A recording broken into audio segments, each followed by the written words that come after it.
Welcome বন্ধুরা, আপনারা কেমন আছেন? আশা করি আপনারা সকলেই ভালো আছেন। দেখুন, আজকে আমি কথা বলবো গুগল পে নিয়ে। দেখুন, গুগল পের যে ট্রানজ্যাকশন রয়েছে সেই ট্রানজ্যাকশন কিন্তু আমরা ডিলিট করতে পারি না। তো আজকে আমি আপনাদের দেখাবো কিভাবে আপনি খুব সহজেই আপনার ফোনের যে গুগল পের ট্রানজ্যাকশন রয়েছে সেটাকে আপনি ডিলিট করতে পারবেন। তো বন্ধুরা, সবার প্রথমে রিকোয়েস্ট করবো যে আমার চ্যানেলে যদি আপনি নতুন হয়ে থাকেন তো অবশ্যই আমার চ্যানেলটিকে সাবস্ক্রাইব করে পাশে থাকুন। তাহলে চলুন দেখে নিই সেই সেটিংটি কি।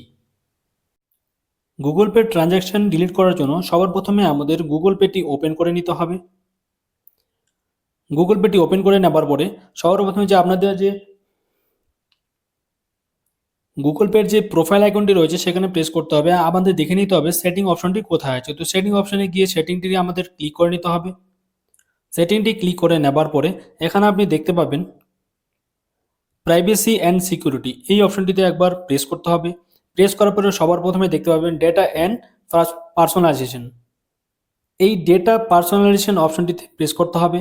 প্রেস করার পরে এখানে দেখতে পাবেন গুগল অ্যাকাউন্ট বলে একটি লেখা এখানে শো হবে, সেই লিঙ্কটিতে আপনাকে একবার প্রেস করতে হবে। প্রেস করার পরে কিছুক্ষণ ওয়েট করতে হবে। ওয়েট করার পরে নতুন একটি পেজ এখানে ওপেন হয়ে যাবে।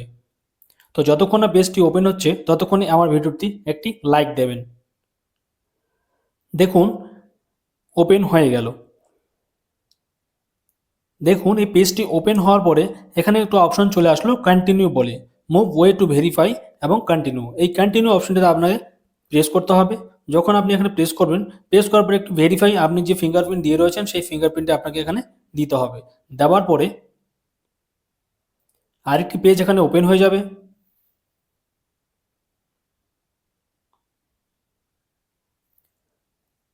এই পেজটি ওপেন হওয়ার পর দেখতে পাচ্ছেন personalisation within Google pay on, এই লেখাটির ওপর আপনাকে প্রেস করতে হবে। যখন আপনি এখানে প্রেস করবেন, প্রেস করার পর একটি লিস্ট এখানে চলে আসলো।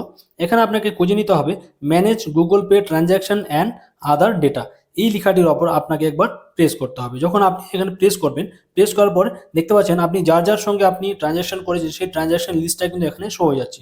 আপনি চাইলে একটি একটি করে ডিলিট করতে পারবেন। এই সেটিংটি যদি আপনার কোনো কাজে লেগে থাকে তাহলে অবশ্যই আমার লাইক কমেন্ট করে জানাবেন কেমন লাগলো এই সেটিংটি। ধন্যবাদ।